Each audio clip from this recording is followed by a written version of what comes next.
এবার বাগুইআটির মন্দিরে চুরির ঘটনায় যাব। এই প্রতিমার গয়না চুরি হয়ে গিয়েছিল, সেই চুরির ঘটনার কিনারা করলো পুলিশ। বাগুইআটির মন্দিরে যে চুরির ঘটনা, কয়েক লক্ষ টাকার গয়না চুরি হয়ে গিয়েছিল বাগুইআটিতে।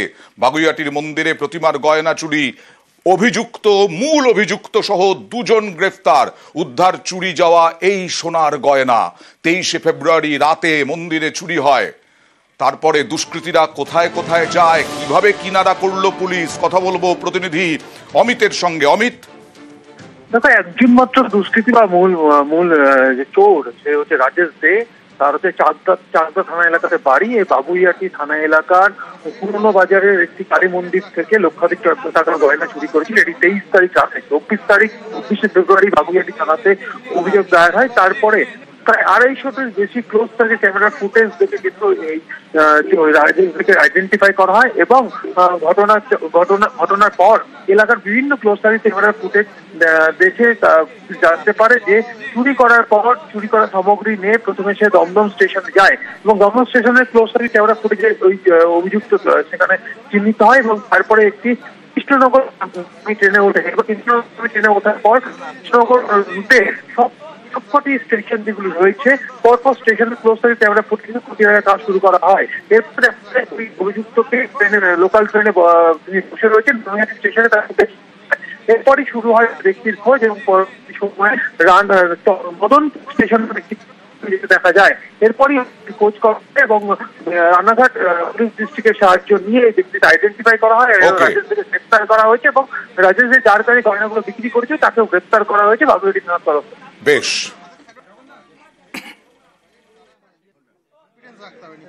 फेब्रुवरी 23 तारीख नाइट अराउंड 2 समय बागुआटी पुरानो बाजारे काली मंदिर है तो काली मायर ऑर्नामेंट्स गुलो चोरी करे निये गेছে। अराउंड 250 सीसीटीवी ক্যামেরাসের ফুটেজ আমরা নিয়েছে। ফুটেজের এটা পেয়েছে তাই উনি এটা চোরি করে অ্যাকিউজ চোরি করে এটা নিয়ে গেছে টুয়ার্ডস দমদম রেলওয়ে স্টেশন। সবকিছু পাওয়া গেছে। অ্যাকিউজের নামটা রাজেশ দে, 46 ইয়ার্স। অ্যাকিউজ একজনই অ্যারেস্ট হয়েছে। উনি 2012 থেকে একটা সিরিয়াল অফেন্ডার। 2012 থেকে ক্যালকাটা পুলিশের ওখানে 5 কেসেস আছে, লেকটাউন পিএস এর একটা কেস আছে। পরপর উনি চোরি কেসেস করছে। যখন ও চোরি কেসেস করছে অ্যারেস্ট হয়ে গেছে, তারপরে বেইলে চলে আসছে আবার কেস। নদিয়ার খবরে চলে যাব। রাষ্ট্রায়ত্ত ব্যাংকে চুরির চেষ্টা, সিসি ক্যামেরা ফুটেজে ধরা পড়ল সেই ছবি। রাষ্ট্রায়ত্ত ব্যাংকে সিঁড়ি দিয়ে উঠল চোর। ব্যাংকের সিঁড়ি গেট ভেঙে ঢোকে চোর, তবে ব্যাংকের মেন গেট ভাঙতে পারেনি। চাপড়ার ঘটনা। সিসি ক্যামেরার ফুটেজে চোরের কীর্তি। কথা বলবো প্রতিনিধি সমীরের সঙ্গে। তারপর কি হলো সমীর? দেখো অনন্ত, এখনো পর্যন্ত চোরকে ধরতে পারেনি পুলিশ। গতকাল রাত 10:30 নাগাদ ওই চোর ওই এলাকায় ঢোকে এবং চাপটার বরান্দুলিয়ার ঠিক কৃষ্ণনগর করিমপুর রাজ্য সড়কের পাশে রয়েছে একটা রাষ্ট্রায়ত্ত ব্যাংক এবং ব্যাংকের ঠিক নিচে রয়েছে একটা বিল্ডিং মেটেরিয়ালসের দোকান। প্রথমে সেই দোকানের জানলা ভেঙে সেই দোকানের মধ্যে ঢোকে, সে লুটপাট চালায়, টাকা পয়সা চুরি করে। এরপর ওই ব্যাংকে ঢোকার মুখে যে সিঁড়ি রয়েছে সেই সিঁড়ির গেটের তালা ভাঙে এবং সেটা উপরে উঠে যায়। কিন্তু উপরে উঠে গিয়ে যখন ব্যাংকের যে গেট রয়েছে সেটা খুব শক্ত, তা ভাঙতে না পেরে আবার নিচে ফিরে আসে এবং ফিরে এসে রাস্তার অপর পারে আরো একটি দোকানে এবং টেলকলে এবং এর পাশাপাশি একটি কাঠের মিলেও কিন্তু কাঠের গোদামে চুরি করে এবং চুরি করার পরে সে চম্পট দেয়। তাই 4 ঘন্টা ধরে এই অপারেশন চলে, কিন্তু পুলিশের সেখানে দেখা মেলেনি। পুলিশ এখনো গ্রেফতার করতে, পাকড়াও করতে পারেনি চোরকে।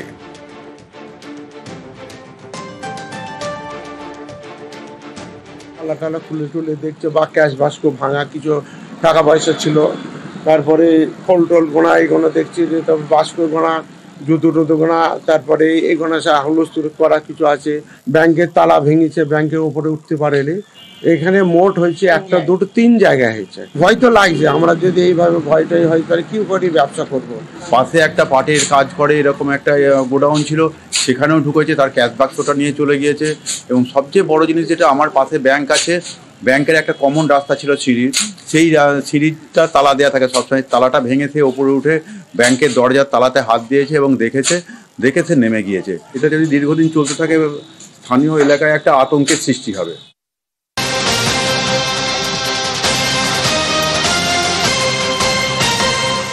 এর আগেই আপনাদের দেখিয়েছিলাম বারুইপুরে শুভেন্দু অধিকারীর কর্মসূচি ঘিরে উত্তাপ বাড়ছে, আর এদিকে বিজেপি কর্মী সমর্থকরা ওই কর্মসূচিতে যোগ দিতে যাওয়ার সময় তৃণমূল কংগ্রেসের কর্মী সমর্থকদের স্লোগান, গো ব্যাক স্লোগান, কালো পতাকা, দেখুন সেই ছবি, আর বিরাট পুলিশ বাহিনী।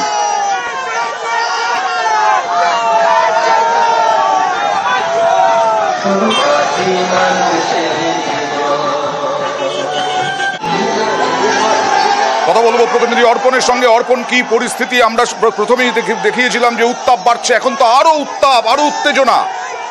একদমই আমরা প্রথমেই যেটা আমরা দেখেছিলাম এখন এই ছবিটা উঠে আসছে, যারা বিজেপি কর্মী সমর্থক বিভিন্ন প্রান্ত থেকে তারা এই শুভেন্দু অধিকারী পদযাত্রা অংশগ্রহণ করার জন্য তারা আসছে, তাদের থেকে কালো পতাকা দেখানো শুরু করলো তৃণমূল কংগ্রেসের কর্মী সমর্থকরা। এবং দেখা যাচ্ছে যে জেলা নেতৃত্ব, যেসব তৃণমূলের নেতৃত্ব রয়েছে তারা উপস্থিত রয়েছেন, মহিলা, বিশেষ করে তৃণমূলের মহিলা সমর্থকরা তারা রাস্তার ধারে কালো পতাকা নিয়ে দাঁড়িয়ে রয়েছেন এবং বিশাল সংখ্যক পুলিশ বাহিনী তারা ঘটনাস্থলে রয়েছেন। ভাবে অপ্রীতিকর ঘটনা না ঘটে সেই দিকে পুলিশ চেষ্টা করছে পরিস্থিতি সামাল দেওয়ার।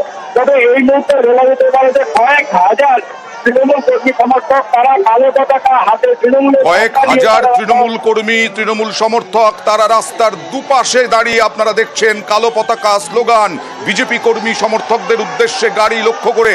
আর বিজেপি কর্মীরা তারা এই মুহূর্তে শুভেন্দু অধিকারীর কর্মসূচিতে যাচ্ছেন। শুভেন্দু অধিকারী আর কিছুক্ষণের মধ্যে পৌঁছবে, আমরা এই খবরেই থাকবো। রায়গঞ্জ বিশ্ববিদ্যালয়ের ভেতরে দেখুন হঠাৎ টর্নেডো হঠাৎই হয় এরকম ভাবেই, এবং সব ধ্বংস করে দেয়। কিন্তু এখানে মাঠের মধ্যে হয়েছে বলে বোধহয় কোনো রকম ক্ষয়ক্ষতি এখনো পর্যন্ত খবর পাওয়া যাচ্ছে না। ভাইরাল ছবি, একদম ভাইরাল, রায়গঞ্জ বিশ্ববিদ্যালয়ের ক্যাম্পাসের ভেতরে টর্নেডো, সোশ্যাল মিডিয়ায় ভাইরাল টর্নেডোর ভিডিও। ক্যাম্পাস লাগোয়া মাঠে মাত্র কয়েক মিনিটে এই রকম টর্নেডো, খুব স্বাভাবিকভাবেই আতঙ্ক ছড়িয়ে পড়ে রায়গঞ্জ বিশ্ববিদ্যালয় ক্যাম্পাসে। দেখছেন সেই টর্নেডো রায়গঞ্জ বিশ্ববিদ্যালয়ের মধ্যেই। কথা বলবো প্রতিনিধি মুক্তার সঙ্গে। মুক্তা, কতক্ষণ এই টর্নেডো স্থায়ী ছিল এবং ক্ষয়ক্ষতির কোনো খবর রয়েছে? দেখো, রায়গঞ্জ বিশ্ববিদ্যালয় যে মাঠ রয়েছে সেখানে কয়েক সেকেন্ডে যেটা টর্নেডো দেখা যায়, সেটাকে কেন্দ্র করে একটা আতঙ্ক ছড়িয়ে পড়ে, সেই ছবি কিন্তু ভাইরাল হয়েছে। এবং জানা যাচ্ছে যে তাপমাত্রা এবং কিছু নিম্নচাপের জন্য কিন্তু ছোট টর্নেডো হয়েছে, কিন্তু এই টর্নেডো বেশি বড় হতো তাহলে কিন্তু ক্ষয়ক্ষতির আশঙ্কা থেকে যেত। কিন্তু কারো ক্ষয়ক্ষতির কোনো খবর পাওয়া যায়নি। কিন্তু এই যে কয়েক সেকেন্ডের জন্য টর্নেডো রায়গঞ্জে কলেজ করে চাঞ্চল্য ছড়িয়ে পড়ে। হঠাৎ করে কোনো জায়গায় যদি গভীর নিম্নচাপ তৈরি হয়, অর্থাৎ তাপমাত্রা যদি সাডেনলি ইনক্রিজ করে যায়, সেখানে নিম্নচাপ তৈরি হয়। এবং এই নিম্নচাপটা যদি একটা নির্দিষ্ট অক্ষাংশ বা ল্যাটিটিউডিনাল ভ্যালু 4 থেকে 5 ডিগ্রি অতিক্রম করে যায়, তখন সেটা একটা ঘূর্ণনের আকার নেওয়ার তার মধ্যে টেন্ডেন্সি তৈরি হয়। অবশ্যই ব্যাপারটা ভয়াবহ, যেহেতু ক্যাম্পাসে সেই মুহূর্তে স্টুডেন্টরা ছিলেন না ওখানে, সেই জন্য সেটা ক্ষয়ক্ষতির জায়গায় যায়নি। কিন্তু এই ধরনের ঘূর্ণ ঝড় বলুন, হাওয়া বলুন, এই জিনিসগুলো ক্ষতিকর তো অবশ্যই সাবধান থাকা উচিত।